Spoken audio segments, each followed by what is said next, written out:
que comer sal y comer azúcar es muy rico, nada más bueno que un mango biche con sal o que una panelita de coco. O sea, la sal es un asunto incluso adictivo y también el azúcar. Entonces hay que endulzar la vida y hay que saborizar los alimentos, pero de una manera saludable, ¿verdad? Bienvenida mi querida Ángela Franco. Gracias, Ella Olga. es nutricionista y dietista de la Escuela de Nutrición y Dietética de la Universidad de Antioquia. ¡Feliz año, querida! Que no nos habíamos visto este año. Qué rico que estés con nosotros para hablar de esos dos elementos que son tan básicos en nuestra alimentación, pero que como decían los abuelos, todo extremo es vicioso, ¿cierto? Si se llega al extremo de usarlo mucho o de no usar nada, eso es lo que vamos a aprender hoy con Ángela y con estos especialistas. La sal y el azúcar, ¿con cuál de los dos hay que tener más cuidado o con ambos ingredientes? Con ambos. No solamente las personas que de pronto tengan alguna patología, sino que el control de la sal y el azúcar hacen parte de las recomendaciones de una alimentación saludable para toda la población. Y no solamente para los adultos mayores, ¿cierto? Que cuando uno llega ya a la vida adulta, ya le empiezan a uno a restringir ciertos asuntos a todo nivel, incluido la sal y el azúcar. Pero es que desde chiquitos tenemos que tener cuidado con la alimentación de nuestros niños. ¿También le hace daño el exceso de sal y de azúcar a los pequeñitos, Ángela? Sí, y de hecho hay que controlarlos desde que reciben sus primeros alimentos, desde que empiezan la alimentación complementaria. Debe empezar a haber un control de esos alimentos para que, porque es la etapa donde se empiezan a crear los hábitos para que más adelante puedan tener unos buenos hábitos cuando estén adolescentes y adultos. Perfecto. Hay muchas inquietudes, supongo, alrededor de este tema, por eso abrimos nuestra línea de WhatsApp, que es el 305-316-6560. Cualquier inquietud que usted tenga con relación al consumo de sal y azúcar, preguntas que si el azúcar se convierte en grasa, que si la sal hace que a uno se le acumulen los líquidos y no los elimine uno y uno se hinche, que si a los niños hasta los 2 años no se les puede dar ni lo uno ni lo otro. Esas son unas que yo tenía en mi cabeza antes de empezar a leer sobre el tema para poder hacer este programa. Todas las inquietudes que ustedes tengan, aquí está Ángela Franco, más adelante tendremos a otro invitado, Juan Fernando Córdoba, también de la Escuela de Nutrición y Dietética de la Universidad de Antioquia, pues aprovechen y plantean sus inquietudes a través de nuestra línea de WhatsApp. Pasa pues, Angelilla. Además de la caña de azúcar, ¿de dónde sale el azúcar? ¿Cómo es eso? También sale el azúcar de la remolacha. ¡Ay! Con todo el respeto por los que les gusta la remolacha. Sí, ¿de la remolacha también sacan azúcar? Sí. Pero digamos que el azúcar comercial, la que encontramos normalmente, generalmente es de la caña de azúcar. ¿Es más buena el azúcar blanca o el azúcar morena? Es como cuando hablamos de harina normal y harina integral. ¿Cuál es la diferencia entre azúcar blanca y el azúcar morena? Que hay gente que dice que es más saludable la morena. Bueno, el azúcar morena es que no ha sido refinada. O sea, ¿cierto? O sea, no ha pasado por procesos de refinación. O sea, el azúcar blanca, para que el azúcar sea blanca, tuvo que haber pasado por procesos de refinación, ¿cierto? Pero finalmente se convierten en lo mismo, ¿cierto? Cuando entran al organismo se convierten en glucosa igual. O sea que yo no podría decir que es más saludable la una que la otra. O sea, cuando son de las corrientes naturales y eso, yo puedo decir que preferiría la morena porque no ha pasado por procesos químicos, ¿cierto? O sea, no tiene aditivos químicos. Pero finalmente cuando hablamos de salud en general, es lo mismo o la morena o el azúcar. O sea, tampoco puedo decir que tenga menos calorías, no, porque finalmente se convierten en glucosa en sangre.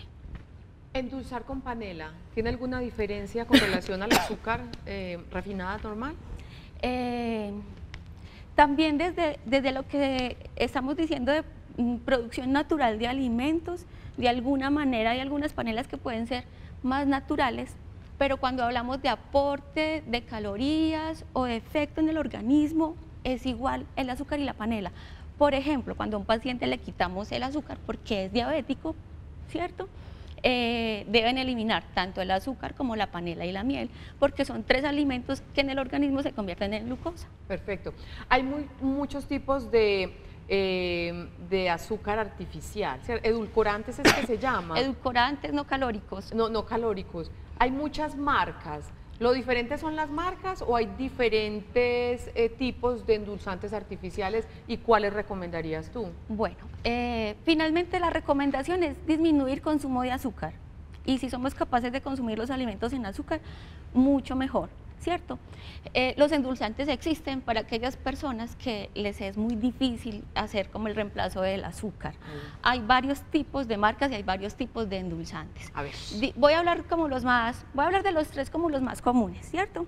Tenemos los que son a base de sucralosa, no voy a hablar de marcas, sino de componentes. Pero ¿cierto? incluso en la marca que tengo en la cabeza empieza con sucra, ok, a base de sucralosa. Hay unos que son a base de sucralosa, el otro que es muy famoso es el aspartame, Sí. y tenemos otro que también es muy común, que es la stevia. Ajá.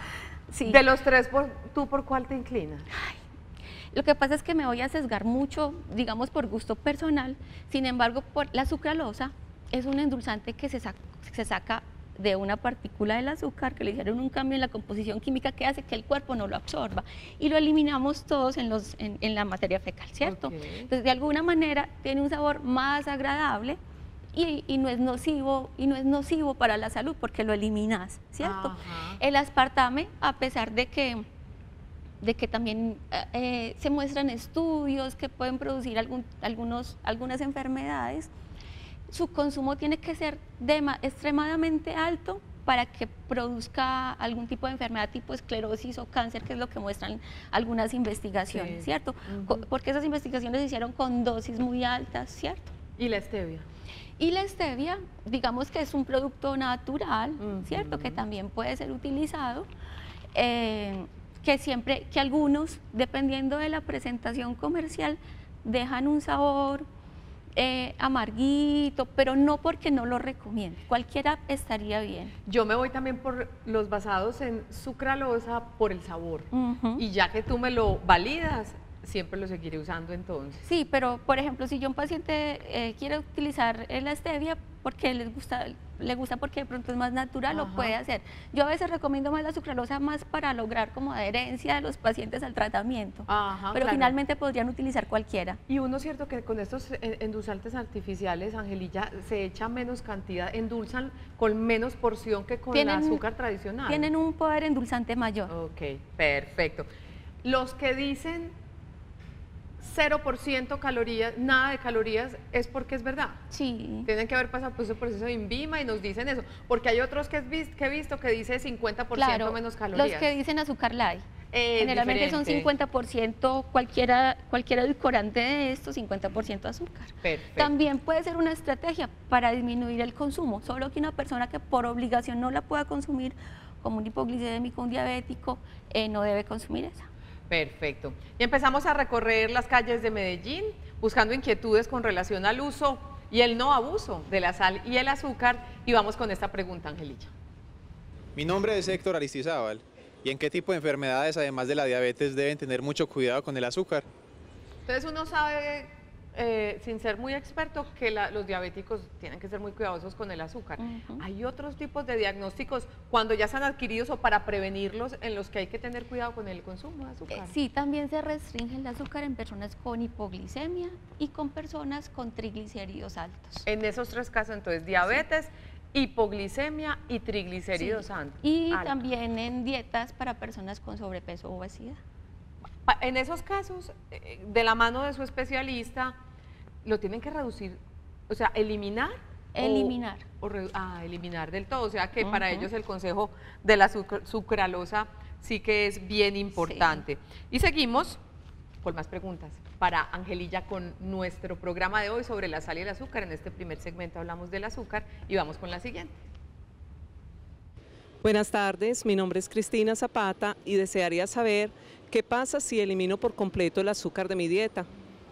Ahí yo hablaba como de extremos, ¿cierto? Ya hacemos la salvedad, que estos diagnósticos que nos decía Angelilla, repítemelos porfa: hipoglicemia, triglicéridos, diabetes y sobrepeso, obesidad. Chao, chao con el azúcar, pero ya hay endulzantes artificiales que endulzan la vida de una manera saludable. Si la elimino del todo, ¿por qué quiero? Mejor dicho, la pregunta es, ¿para qué sirve el azúcar en mi organismo? Y si la elimino del todo, ¿qué podría pasar si la elimino pues abruptamente? Bueno, el azúcar es fuente de carbohidratos. Los carbohidratos, la función de los carbohidratos es aportar energía al cuerpo.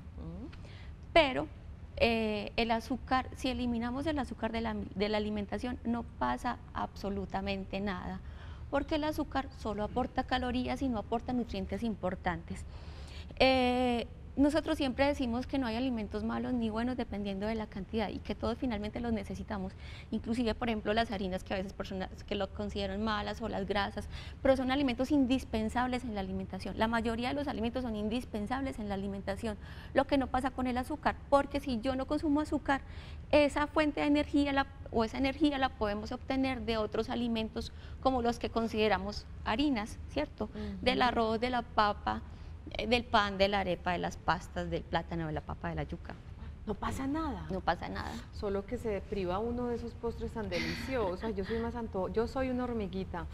Este programa me va a servir mucho como para controlar un poquito eso. O sea, no podemos llegar al extremo de decir es que no consumamos azúcar, el azúcar es malo, pero sí son alimentos que si no tengo estas patologías ya mencionadas, debo controlar. Cuando miramos la pirámide alimenticia, no solamente de Colombia, sino de todo el mundo, generalmente los alimentos que muestran que debemos consumir en menor cantidad es el azúcar. Las harinas tienen azúcar. Pues depende, uno dice un pastel de arequipe, por supuesto, claro. Un pastel de queso tiene azúcar, un pancito de esos de leche deliciosos tiene azúcar. La cebolla blanca o algunos alimentos en ese proceso, en nuestro metabolismo, se convierten en azúcar. ¿Esas cosas son verdad? Algunas verduras, las frutas, la leche, contienen azúcar de manera natural, pero el cuerpo las asimila y las absorbe de una manera diferente cuando encontramos el azúcar en azúcar, pues en cosas dulces, ¿cierto? O en productos que tengan azúcar como tal, no como aparecen en otros alimentos naturales como las frutas, las verduras, la leche, ¿cierto? Y se absorben también de una manera más lenta, o sea, una harina se puede convertir en azúcar en el cuerpo, se puede convertir en glucosa, pero después de un proceso muy lento, ¿cierto? Yo, por ejemplo, cuando consumo azúcar, obtengo energía inmediatamente. Cuando consumo harina, se absorbe más lento, mi cuerpo no necesita secretar tanta insulina para metabolizarlo, que es lo que pasa, por ejemplo, con los diabéticos que producen poca insulina. Obtengo una energía un poquitico más lenta. Perfecto. Ahorita andamos un poquito en el tema de las frutas, que yo también sé que hay muchas inquietudes con relación al azúcar que está presente en las fruticas, que a veces se satanizan algunas, no sé si sea cierto o no, que es mejor tener ciertos cuidados. Las especias son una excelente alternativa, Angelilla, para saborizar, condimentar, darle buen gusto a nuestras comidas, y no tienen sal ni azúcar, ¿verdad? ¿Cómo qué especias te parecen a ti chéveres para lograr eso? Tenemos muchas especias y a veces nos casamos siempre como con las mismas, o a veces ni las utilizamos. ¿Qué hierbabuena? Tenemos, hay unas que son especias que vienen en forma seca y hay otras que son las hierbas frescas, ¿cierto? Que hay algunas dependiendo que se ven mejor frescas, como la albahaca, ¿cierto? Pero tenemos el tomillo, tenemos el laurel, tenemos el orégano, bueno, aparte pues de la pimienta que conocemos. La hierbabuena, la menta, hay gente que la utiliza. La menta, el romero. Son muchas alternativas que queremos presentarles hoy justamente para aquellas personas que deciden simplemente por salud restringirse un poco en su dieta de la sal y el azúcar, y para aquellas que por algún diagnóstico, como les decíamos ahorita, definitivamente deben decirle adiós a estos dos ingredientes. Con nuestra chef, que tú la conoces, Marta Susana. Marta Susana nos hizo una deliciosa receta, van a ver ustedes, nosotros tuvimos el privilegio de disfrutar el resultado final de esta receta, sin utilizar nada de sal, nada de azúcar, solo especias y algunos elementos que le dan un sabor delicioso a esta receta. Vemos la recetica para reemplazar la sal y el azúcar y seguir comiendo delicioso. Y volvemos a Sana que Sana. Recuerden que nuestra línea de WhatsApp es el 305-316-6560. Inquietudes están esperando por ustedes. Veamos pues la receta. Hola mis queridos televidentes, hoy estamos acá para ofrecerles una deliciosa receta en Sana que Sana, demostrándoles a ustedes que podemos cocinar muy sano, haciendo una rica receta con unas especias muy naturales. Les voy a mostrar cuáles son las especias. Fina hierbas, que viene con orégano, laurel, tomillo, tenemos el ajonjolí, tenemos la cúrcuma, el ajo. Esta es un azúcar natural que es la stevia, ya está procesada. Tenemos mantequilla para hacerla, tenemos nueces, tenemos zanahoria, tenemos la puerro, tenemos una mostaza que ya está procesada también, pero podemos utilizar también la mostaza casera que tenemos en la casa. Tenemos un perejil ya procesado también, miren, se los muestro, orégano que se puede sembrar en casa también. Y tenemos ya la verdurita que la vamos a combinar con las especias. Vamos a demostrarles a ustedes que podemos hacer una rica receta sin necesidad de utilizar la sal y el azúcar. Y por último, para endulzar, vamos a utilizar la miel. ¿Qué hice con la miel? Se la incorporé al repollo morado para que fuera cogiendo sabor. Vamos a incorporar la mantequilla. Bueno, se me había olvidado contarles que tengo unas nueces muy ricas para la ensalada. Vamos a incorporar la cebolla puerro. Vamos a incorporar el ajo, pero antes del ajo lo vamos a macerar, ¿cierto? Y lo vamos a incorporar ahí, lo vamos a macerar acá. Si no tienen un macerador de esto, lo pueden hacer con el cuchillo finamente colocado. Le vamos a colocar un poquito de cúrcuma. Tiene que ser muy poquito, mis queridos televidentes, porque esto cocina muy rápido. Las finas hierbas que tenemos aquí ya procesadas. Esto se va a incorporar todo, ¿para qué?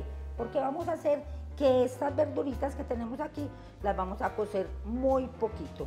Esto es cebollita roja o la echalot que llamamos. La vamos a incorporar también para que coja todos esos sabores y se incorpore con el puerro. Listo. Esto ya está cogiendo un poquitico de sabor. Ya huele, inclusive el pimentón da un sabor delicioso combinado con el ajo, da un sabor delicioso. Vamos a incorporar, ustedes dirán, ¿por qué el orégano no lo picó tan bien? Porque el orégano me gusta en pedacitos para que se sienta y se vea en el pollo. El orégano cuando se hace, coge un sabor como a comida gourmet. Estamos incorporando también, todo se va a hacer muy rápido porque eso va a coger un sabor muy rápido. Inmediatamente coja el sabor y le vamos a incorporar la mostaza en polvo. Miren, mis queridos televidentes, cómo se hace esto de rápido. Y por último, incorporamos el pollo.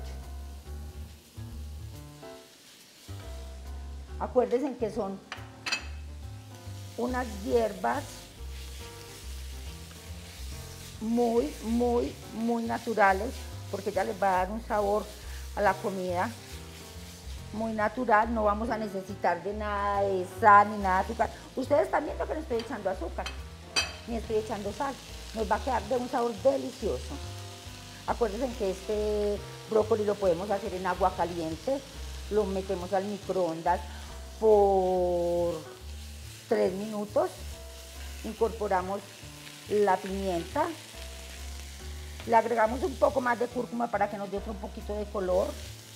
Y por último agregamos los champiñones, a opción, mis queridos televidentes, tocineta, a opción. La tocineta tiene un poco de sal y como sabemos esto no tiene nada de sal, entonces nos va a ayudar para saborizar, ¿cierto? Las especias son lo más importante para esta receta porque si no tenemos especias no tenemos nada. Espero que les haya gustado mi receta, nos volvemos a ver en otro programa, disfrútenlo bastante.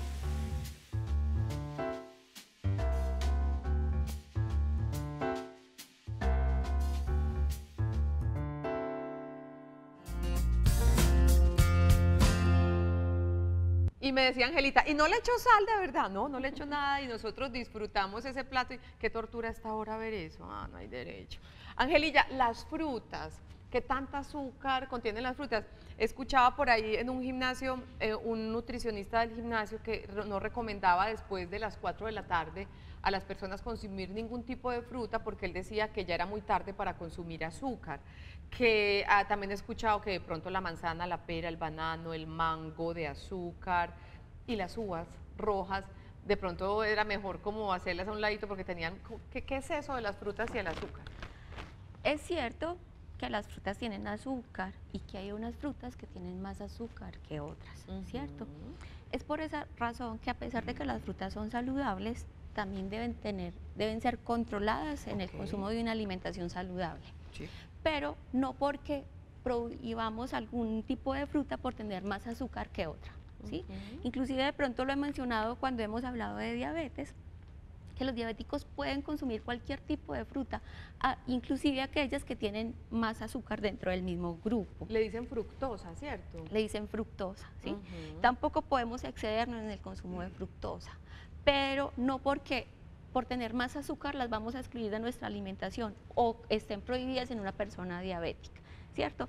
La clave está en controlar el tamaño de la porción, la recomendación de frutas. Si comemos un poquito más no hay problema, pero por ejemplo una persona diabética y en términos generales debemos consumir mínimo 3 porciones de frutas en el día. Que es una manzana completa, una guayaba completa, ¿eso es una porción o si es demasiado grande no?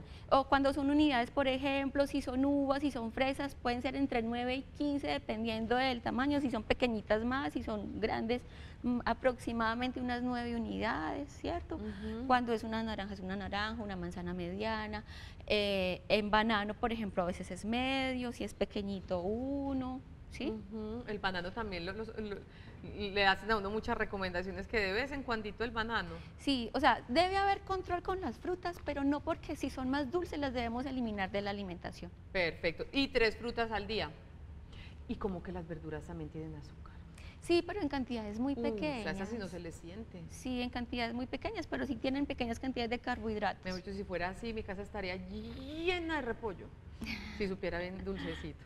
Angelita, ahorita seguimos hablando con vos. Vale, seguimos en Sana que Sana. Recuerden que tenemos nuestra línea de WhatsApp, que es el 305-316-6560. A cambiar de tema, vamos con nuestra sección Sana Nutrición.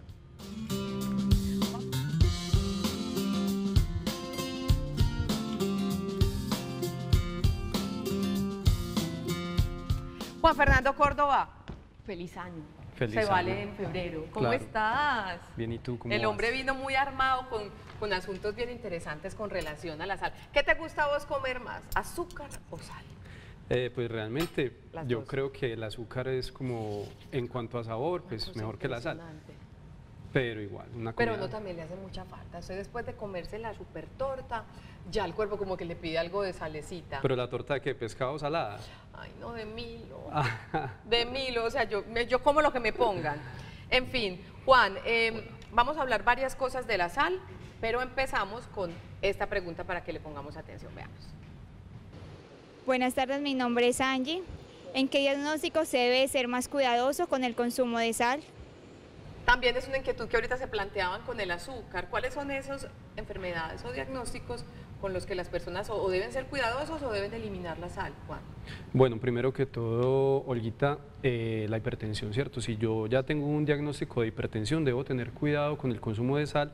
De hecho, debo limitar mucho el consumo de sal porque digamos que la sal tiene un efecto negativo, pues o el sodio que está contenido en la sal, que ahorita yo creo que vamos a hablar de eso, tiene un efecto negativo sobre la salud cardiovascular, sobre todo más en una persona que ya ha sido diagnosticada con la enfermedad, pero también además en enfermedades renales también hay que tener cuidado, cuando se tiene una enfermedad cardíaca congestiva también. Hay ciertas enfermedades en las cuales hay que tener cuidado con el consumo de alimentos que sean fuentes de sal, de Perfecto. sodio. Empecemos por el principio como lo hicimos con el azúcar. ¿Qué es Bueno. la sal? ¿De dónde sale la sal? ¿Por qué está compuesta la sal? ¿Qué es el famoso sodio? ¿Nos sirve de algo no nuestro organismo? Bueno, primero la sal el sodio es un mineral, ¿cierto? Que está contenido en muchos alimentos de manera natural, ¿sí? Pero en la sal es un producto que se obtiene de una extracción salínica, ¿cierto? Como en unas, digamos, Minas. unas minas, que es como la principal fuente. Esa sal está compuesta por sodio y cloro, por eso se llama cloruro de sodio. Bueno, entonces es muy importante el sodio en nuestro organismo porque tiene unas funciones específicas. La principal función es como mantener el equilibrio, digamos, de los líquidos corporales, ¿cierto? Tanto a nivel extracelular como intracelular. Hace parte también de la función nerviosa, o sea, funciona en la transmisión de los impulsos nerviosos y hace parte también de los procesos de contracción del músculo en el cuerpo, pues en general, en términos generales. Perfecto. Sí, esas son como las funciones básicas. O sea que la sal, si no la podemos eliminar. Ahorita Angelita nos decía, el azúcar, si usted dejó de consumirla, no le pasa nada fisiológicamente hablando. De pronto se queda con muchos antojos, pero su cuerpo funciona bien y está mejor. Pero la sal sí hace falta entonces. La sal como producto, como tal, no. Porque de todas maneras el sodio que está contenido en esa sal lo podemos obtener de otro tipo de alimentos, ¿cierto? Hay alimentos que naturalmente lo traen y hay otros alimentos que lo traen adicionado, el sodio. Digamos los procesados, los alimentos procesados o ultraprocesados generalmente tienen un alto contenido de sodio y con esos hay que tener mucho cuidado. Mientras que hay alimentos que traen naturalmente el sodio y bueno, generalmente lo traen en pocas cantidades. Perfecto, ahorita vamos a hablar de eso, porque Claro. yo creo que hay azúcar y sal invisible, Sí. que uno cree que este alimento no la tiene y no lo tiene, y sí, va uno a ver y sí. Claro Otra que sí. pregunta para Juan. Mi nombre es Lucinelda. ¿Es cierto que el exceso de sal hace que uno acumule líquidos? ¿Qué tan cierto es echarle la culpa a mi hinchazón el hecho de estar consumiendo mucha sal? Puede que no sea un indicador, ¿cierto? Digamos que esa acumulación de líquido generalmente se da a nivel de las piernas. Puede ocurrir normalmente en una persona que todo el día ha estado caminando, ha estado de pie o ha estado sentada y puede haber una acumulación normal. Eso ya tiene que ver más con el sistema vascular, ¿cierto? No es un indicador de un alto consumo de sodio. Puede que sí ocurra en personas que de pronto tengan una enfermedad. Puede ser, de hecho, un indicador de enfermedad, ¿cierto? Entonces ahí uno sí se alertaría, es que todos los días me está ocurriendo esto. Bueno, entonces vamos a ir donde el médico, vamos a hacer una consulta, preguntar por qué se me están acumulando tantos líquidos, por qué me estoy hinchando a nivel inferior, en los miembros inferiores, pero no necesariamente es por el consumo de sal, generalmente es cuando hay de pronto una enfermedad de base, una enfermedad detrás. ¿Es mejor la sal marina, la sal yodada, la sal baja en sodio? Es que también en sal hay muchos productos en el mercado. Muchísimos. De hecho, si uno va a mirar el contenido, bueno, generalmente hay corrientes que los venden pues como con otros beneficios, ¿sí? Finalmente hacen un aporte igual de sodio y igual de los minerales que lo hace la sal de mesa normal. Pueden contener algunos de pronto un poquito más de minerales, de otros minerales, ¿cierto?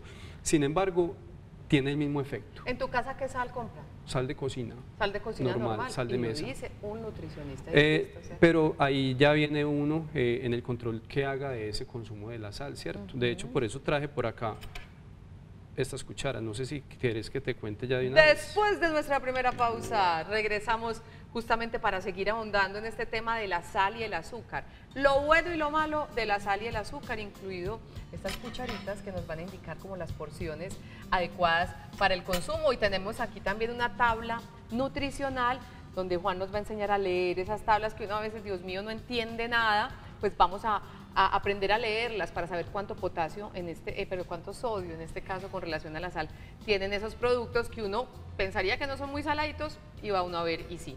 Recuerden que estamos en Sana que Sana y que nuestra línea de WhatsApp es el 305-316-6560. Inquietudes sobre la sal, sobre el azúcar. Bienvenida. Ya regresamos.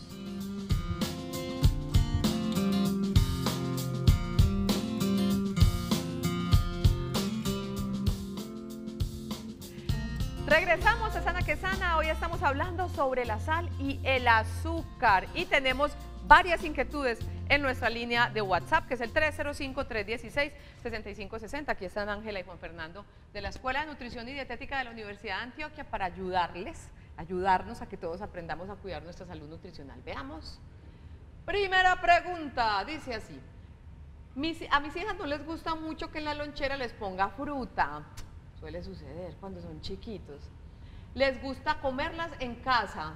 Eso también es otro cuento para otro tema, porque es que a veces las frutas se ponen negritas, en fin.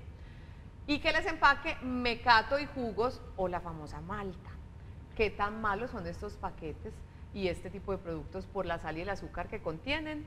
¿Quién me quiera responder?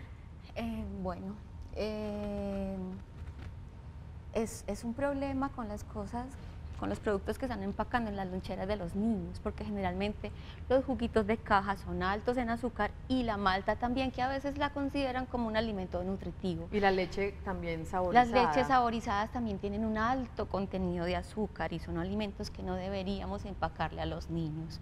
Hay que tratar de buscar o empacar en lo posible cosas preparadas en casa, juguitos preparados en casa, para que pronto no se fermenten, que hay algunas frutas que se fermentan en la lonchera porque no siempre se pueden guardar en una nevera.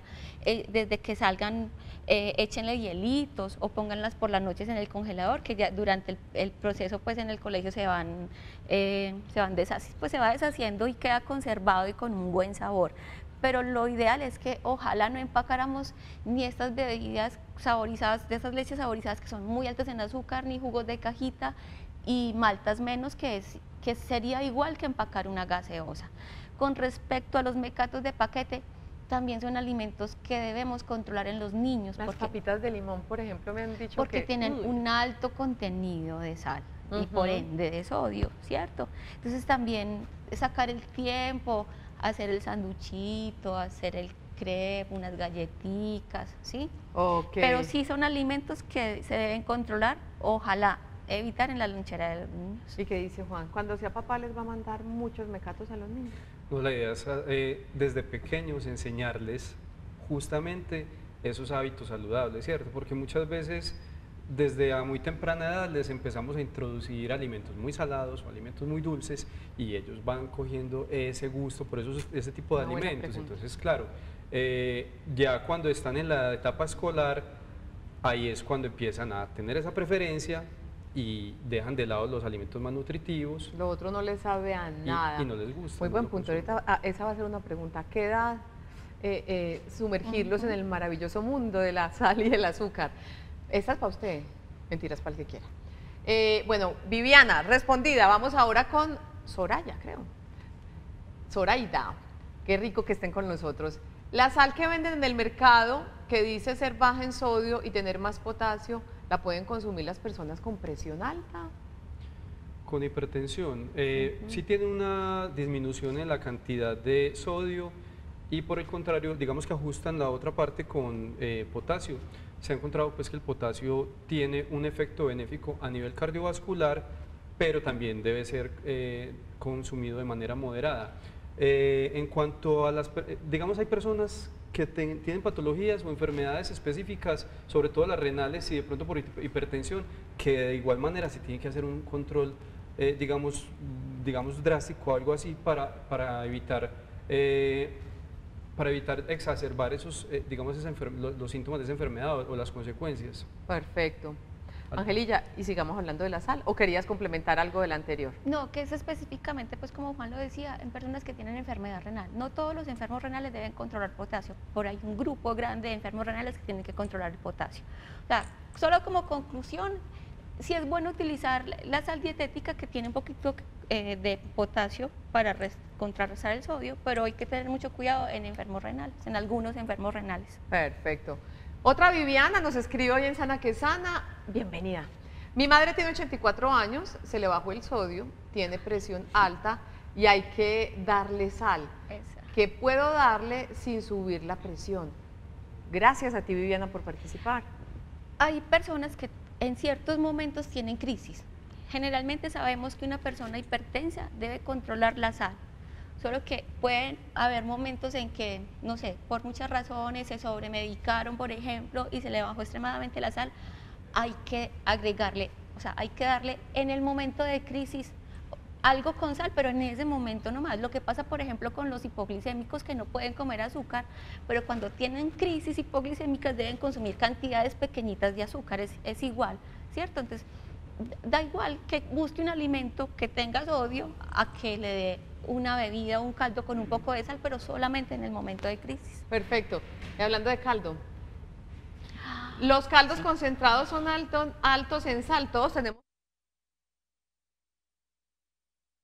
que a veces, con todo el cariño para Luz Dari, que yo la amo y de pronto me está viendo, que es la mujer hermosa que me ayuda en la casa, a veces es más fácil, ¿cierto?, saborizar con esos caldos Uy, ¿qué decimos de esos caldos, esos cuadritos, cubitos? Sí, tienen un alto contenido de sodio. De hecho, medio cubo puede tener hasta 970 miligramos de sodio. Eso es supremamente alto. Eso puede significar mucho más de... puede alcanzar hasta un 30-40% del requerimiento, no del requerimiento, pero sí de la recomendación. Y aparte, o sea, básicamente es sodio.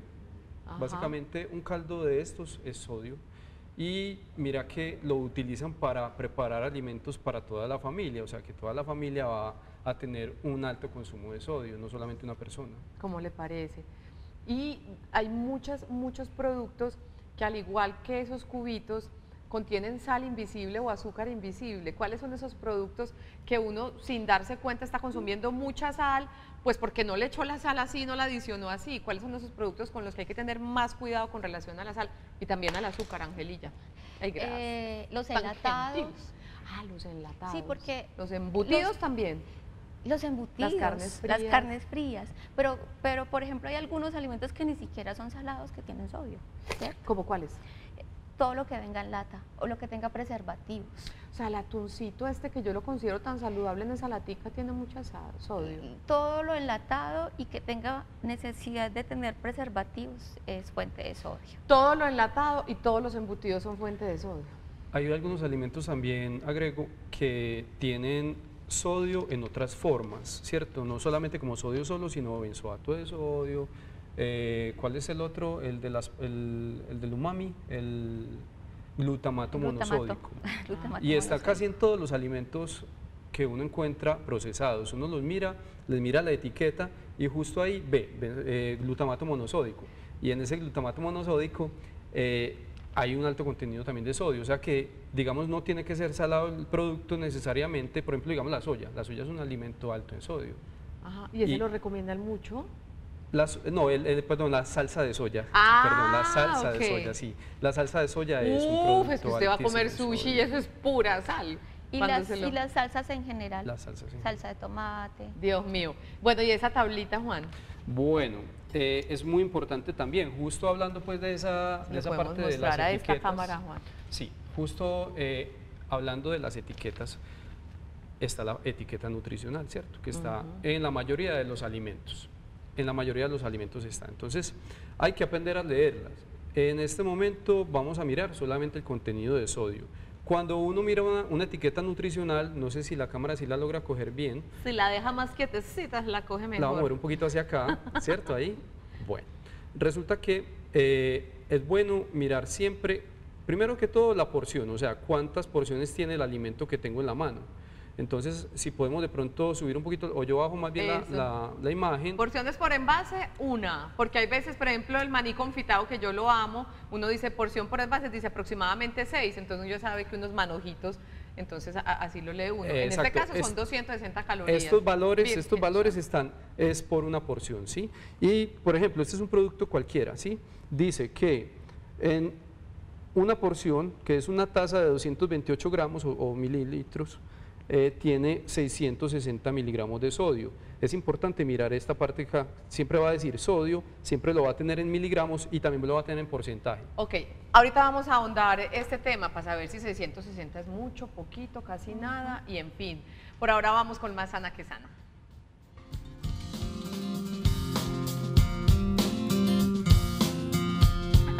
Y terminemos de aprender a leer esas etiquetas con relación al sodio. Y dice, una porción de 260 calorías, 660 miligramos de sodio. ¿Cuánto debería ser lo normal que podríamos ver en esas etiqueticas? Olga, la idea es que esté por debajo del 20%, o sea, que el producto que escojamos, le miremos este porcentaje acá y que diga menos del 20%. Menos del 20%, y de azúcar. En cuanto al azúcar, ahí en la etiqueta no es específico, ¿cierto? Porque sí tiene carbohidratos y azúcares, pero debe tener menos del 10%. Lo que pasa es que el azúcar en las etiquetas no viene con porcentaje, sino en gramos, Ah, ¿cierto? Lo más recomendado, sí. Entonces, ahí lo que tenemos que es mirar cuánto azúcar durante todo el día consumimos, que lo recomendado es que no sea, hablando de población en general, no más del 10%. De esas 2.000 calorías exactamente, diarias. que eso podría equivaler, dependiendo del requerimiento calórico de cada persona, más o menos de 3 a 4 cucharadas máximo de azúcar. Hablando de población en general, ya sabemos que quienes no puedan consumir azúcar porque tienen una patología en específico, evitarlo. Recuérdeme, ¿menos de cuántos porcentaje de sodio? Menos del 20%. Apréndase, menos del 20%. Entonces las etiquetas por porción, menos del 20% en sodio debe decir. Cuando hablamos de ese 10%, quiero aclarar que es de todo el azúcar, o sea, no solamente debo contar el azúcar añadido, sino también que hay otros alimentos que tienen azúcar, como chocolatinas, pasteles, tortas, yogures. Virgen del agarradero. Muy bien, vamos entonces. La primera pregunta que teníamos ahorita, quería empezar por esa y decía, ¿cuánto debo comer de sal y azúcar en el día? Usted tiene la cucharita. Bueno, vamos entonces a mirar acá rápidamente. Bueno, tenemos la cucharada, esta es la cuchara sopera con la cuchara que normalmente nos tomamos la sopa y esta es la tintera. Sí. Esta cucharita, resulta que hay una recomendación a nivel mundial y que se adopta también aquí a nivel Colombia y es esta. Una cucharadita de estas al día. ¿De sal? No morruda alta, no alta, morruda. No la copa de vino, me tomo una copa de vino al día, una cosa. Sino más bien rasita, esto da aproximadamente 5 gramos. ¿Al Resulta día? que, exacto, esa es una de las recomendaciones, no consumir más de esta cantidad al día. Entonces, ¿qué hacemos ahí rápidamente? Quitemos de la mesa del comedor el salero. Ajá, un tip maravilloso. Ya le echó la sal cuando preparó los alimentos, no ponga el salero, que es la tentación. Porque tenemos la tendencia a agregarle sal a la comida sin ni siquiera probarla y utilicemos bastantes especies como lo hablaron ahora. ¿Y azúcar? Ojalá no. Pero sí. Pero sí, no se pasen de, digamos, hablemos de azúcar adicionado 2 cucharadas. 2 cucharadas al día. Porque igual siempre se va a atravesar algún dulcecito en el día. Entonces, una cucharadita tintera de sal al día y 2 cucharadas de azúcar de sal en el día, que ojalá de azúcar, que ojalá pero no, máximo. Y que no lo consumamos en un postrecito mejor de vez en cuando. Un abrazo para todos los televidentes que nos escribieron, hay muchos mensajes de WhatsApp, se nos está acabando el tiempo, vamos a responder rápidamente este último. Buenos días para ti. Me dicen que las salsas, a mi hijo le encantan las salsas, para hacer, come las cosas saludables, pero tiene que ponerle salsas. Es un tema que habíamos nombrado por encimita, pero definitivamente las salsas es mejor evitarlas. Consumirlas con moderación. Perfecto. Entonces ahí está. Conclusión rapidito, mi querida Ángela y mi querido Juan. Todo en extremo no se puede. Sí, todo en extremo es malo. Eduquemos a nuestros niños desde pequeñitos a que no cojan los hábitos para que después no sea difícil dejar esos hábitos malos. Un niño ojalá hasta el año no debe probar ni el azúcar ni la sal. Muy importante, hasta el año ni el azúcar ni la sal. Sí, porque ahí es donde se empiezan a crear esos primeros hábitos que hacen que nos volvamos que sintamos tanta necesidad de esos 2 ingredientes. ¿Y tú? Y comamos de manera consciente, ¿cierto? Porque siempre damos las recomendaciones, los médicos, los nutricionistas, la entidad de salud dan las recomendaciones, pero a veces echamos eso en saco roto y no le prestamos atención y creemos que no nos va a afectar. Pero más adelante empiezan los problemas de salud y ahí es cuando ya después nos lamentamos porque no hicimos caso, porque no tomamos en cuenta esas recomendaciones. Bueno, mensaje, muchas gracias por estar con nosotros. En Sana que Sana, nos despedimos gracias a la Escuela de Nutrición y Dietética de la Universidad de Antioquia. Ustedes saben cómo funciona el cerebro. Ustedes saben que tenemos los hemisferios, que los lóbulos, que un lado cumple unas funciones, un montón de cosas. Si no lo saben, mañana lo van a saber. Porque mañana nuestro programa va a ser un poco científico de alguna manera. Vamos a meternos dentro de un cerebro, vamos a ver cómo funciona, qué es eso de la materia gris, de las neuronas, de los hemisferios. Vamos a hacer una visita a la sala Mente del Parque Explora, que justamente tiene una sala maravillosa que nos muestra a través de diferentes acciones y actividades cómo funciona el cerebro. Vamos a explicarle a las mamás por qué es tan importante la nutrición en los primeros años de sus hijos, para todo.